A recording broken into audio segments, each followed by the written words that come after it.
The rain had been tapping against my bedroom window since late afternoon, a steady, unchanging rhythm that somehow made the silence inside my room feel heavier. My phone screen glowed in the dim light, but nothing I scrolled through caught my attention for more than a second. Adrian still hadn't called. It had been 4 days since we last talked, and even then his voice was rushed, distracted, like his mind was somewhere far away. Which, of course, it was 12 time zones away, working on some project that kept him busier than he liked to admit. I lay back against the pillows and stared at the ceiling, letting out a long breath. There's a certain kind of boredom that's more than just having nothing to do. It's the kind that seeps into your thoughts, the kind that makes you restless and aware. The apartment was quiet except for the occasional creak from the hallway. Somewhere down the corridor, I could hear faint music, Eli's music. My roommate had a habit of playing old vinyl records at random hours, the low hum of jazz or blues floating through the walls. Eli had been living here for about 6 months now. He was a friend of a friend who needed a place after his last lease fell through, and I had the spare room. It was supposed to be temporary, but he'd settled in quickly. He was the kind of person who made himself at home anywhere, leaning against counters, leaving mugs by the sink, starting conversations with strangers in the elevator. And people liked him for it. I liked him too, in the same way you like someone you don't know well enough to judge but can't help feeling curious about. The other day, while we were both in the kitchen, he looked at me over his coffee and said, "You spend too much time in that room of yours. What do you even do in there all day?" I shrugged, told him I worked, read, watched movies. He grinned like he knew more than I was saying. "Bet you get bored," he'd teased. "Bet you don't even know what to do with yourself when you are." It was just a joke, but the way he said it lingered in my head. And now, hours into another quiet evening, I felt that same restless itch he'd described. I picked up my phone, opened a chat with him, and typed before I could second-guess myself. "I'm bedroom bored." I stared at the message for a second, wondering if I should delete it, but my thumb hit send before my mind caught up. The 3 dots appeared almost instantly, then disappeared, then came back. A moment later, there was a knock on my door. When I looked up, Eli was leaning against the frame, one hand braced above his head. His hair was slightly messy, like he'd just run his hands through it, and he was wearing that lopsided grin that made it impossible to tell whether he was teasing or serious. "Want some company?" he asked. I hesitated, but only for a heartbeat. "Sure," I said. He stepped inside without another word, glancing around like he'd never really paid attention to my space before. His eyes landed on the book stacked unevenly on my desk, the blanket folded at the foot of my bed, the lamp that cast a warm pool of light across the room. He wandered over to the small chair in the corner, but instead of sitting there, he dropped onto the edge of my bed. "Man, it's pouring out there," he said, nodding toward the window. "Feels like the whole city's gone to sleep." "Yeah," I murmured. "It's that kind of night."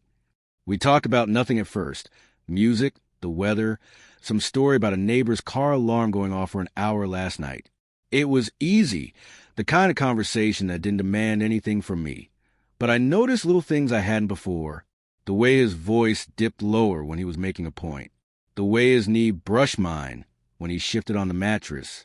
It was probably accidental, but once you notice something like that, it's hard not to notice it again. Outside, the rain grew heavier, the drops hitting the glass like soft fingers drumming. Eli glanced toward the window, then back at me. "Funny," he said, "how a quiet night like this makes you think about stuff you usually ignore." I tilted my head. "Like what?" He gave a half smile. "Like, whether you're where you want to be, whether you're doing enough with your time." I tried to laugh it off, but the words sat in the air between us, heavy in a way I didn't expect. There was something in his tone, not exactly serious, but not entirely casual either. I was about to respond when his phone buzzed in his pocket. He pulled it out, glanced at the screen, and stood. "Guess I should let you get back to," he gestured vaguely toward my desk. "Whatever it is you do in here." He moved toward the door, then paused with his hand on the frame.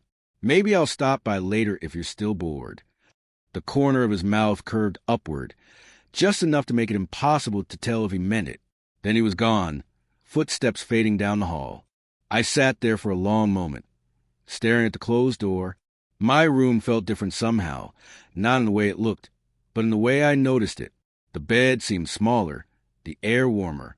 I picked up my phone, thumb hovering over Adrian's name. But I didn't call. Instead, I set it back on the nightstand and lay down, listening to the rain and wondering if Eli had been serious. And if he was, what exactly I would do about it. It was close to midnight when I finally gave up on sleep. I'd been lying in the dark for almost an hour, eyes tracing the faint outlines of my ceiling while my mind refused to settle. Every time I thought I might drift off, the memory of Eli leaning in my doorway earlier came back. That grin, those words. Maybe I'll stop by later if you're still bored. A soft knock broke the silence. Before I could respond, the door eased open and Eli stepped inside, holding 2 steaming mugs. "Hot chocolate," he said, like it was the most normal thing in the world to show up in someone's room at midnight with drinks. Couldn't sleep either. He handed me a mug and sat at the edge of my bed again, his knee brushing mine as if he didn't notice, or maybe noticed and didn't care. The rich smell of cocoa drifted up between us, mixing with the faint scent of rain from the still-cracked window. "No marshmallows?" I teased. He smirked. "Didn't think you were the type." I laughed, and for a moment it felt easy again, just 2 people sharing something warm on a cold, wet night.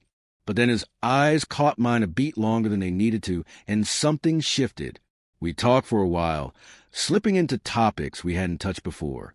Eli told me about a relationship he'd ended last year, how it had started off fun, light, almost accidental, and how it ended when it turned serious too quickly.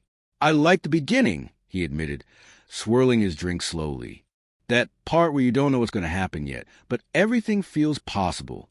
It was an oddly vulnerable thing to share, and before I knew it, I was telling him about Adrian, about the distance, about how sometimes I wasn't sure if we were still in sync.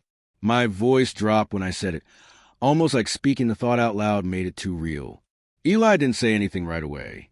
He just shifted closer, our shoulders pressing together, and glanced at my phone lying on the bed beside me. "When's the last time you talked?" he asked. "For days," I said quietly. 5, if you don't count a quick text. He nodded slowly. "Sometimes I think you deserve more attention than you're getting." The words hit harder than I expected. I wanted to respond, to tell him it wasn't that simple, but my mind went blank. I just stared at the surface of my drink, watching the steam curl upward. Eli broke the silence with a grin, as if he sensed things were getting too heavy. "Let's play something. Truth or dare." I shook my head, smiling. "That's a dangerous game." "That's the point," he said, his eyes glinting. We started with harmless questions. Favorite movie, worst high school memory, the weirdest thing we'd ever eaten. But as the minutes passed, the questions got bolder.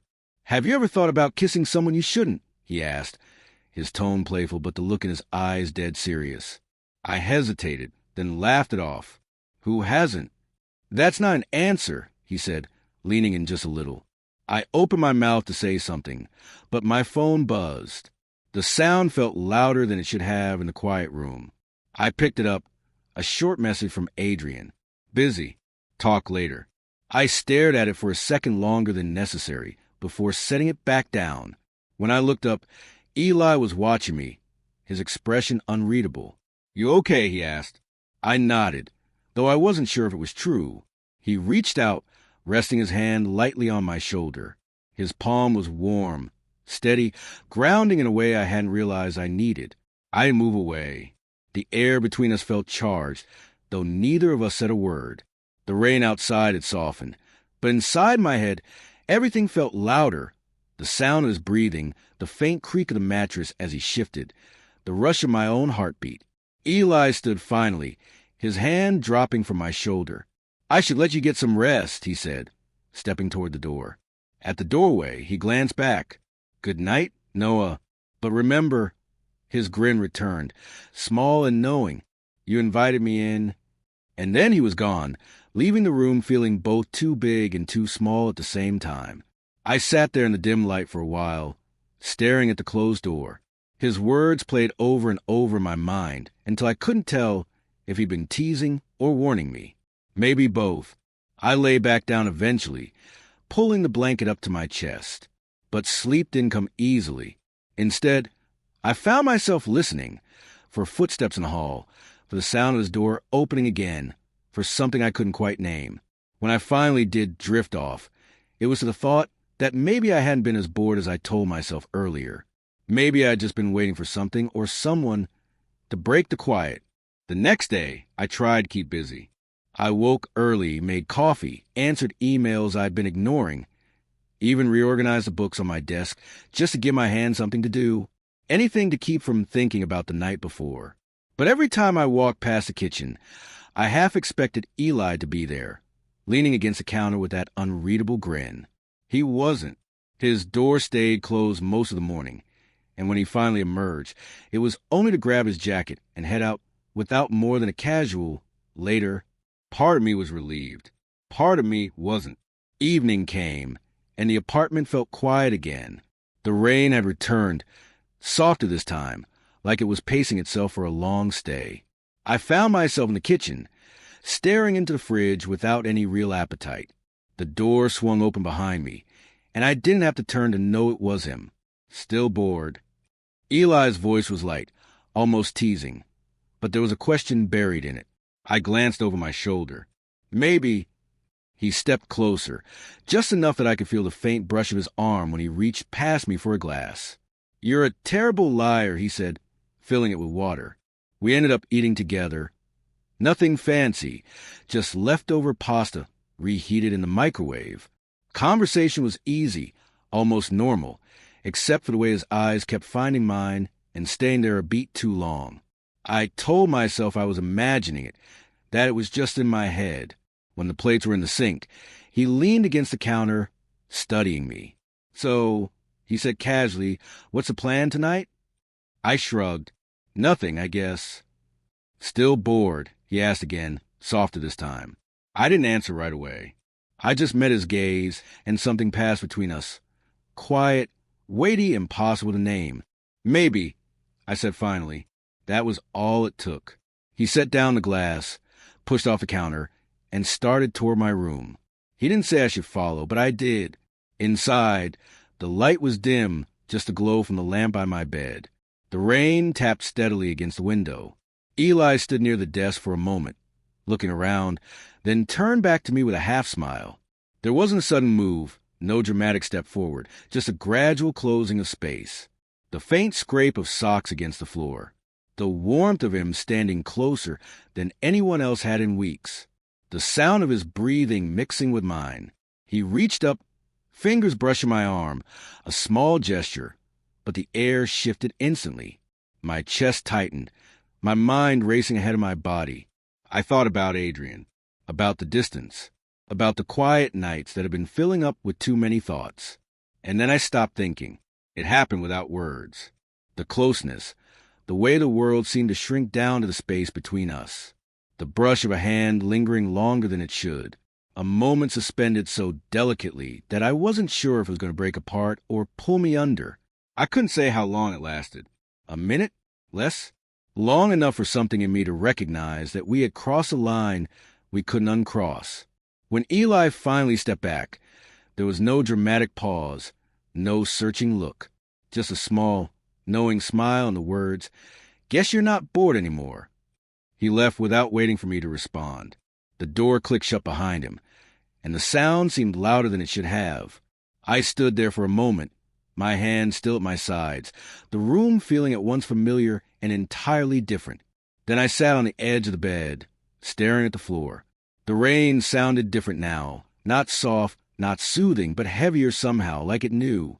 My phone buzzed on the nightstand. I reached for it without thinking, and Adrian's name lit the screen. The message was short. "Booking my flight home next month. Can't wait to see you." The words should have made me smile. They didn't. Instead, I felt that uneasy mix of relief and guilt, the kind that sits deep in your stomach and refuses to move. I set the phone down and leaned back, closing my eyes. I could hear Eli moving around in his room, drawers opening, footsteps across the floor, and each sound made me wonder if this was the start of something or just a one-time slip. Either way, I knew things between us had shifted. And no matter how quiet the apartment was, no matter how normal things might look tomorrow, I wouldn't be able to unhear his voice in the doorway last night.